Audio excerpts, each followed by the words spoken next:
know that I can't live to walk with the Lord. The Bible says you got to examine yourself daily.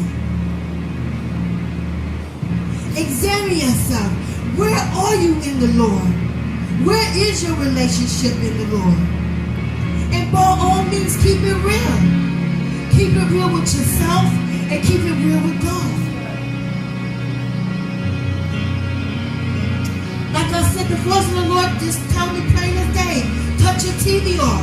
Because none of this ratchet TV stuff, it ain't edifying your spirit.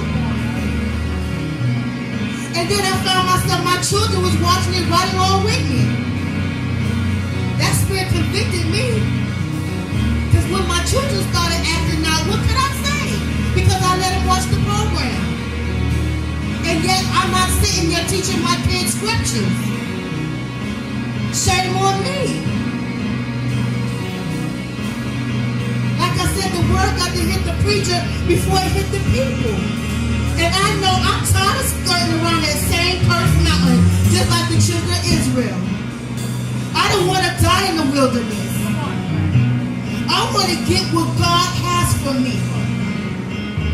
Yeah, I hear people say, yeah, stand on the promises of God.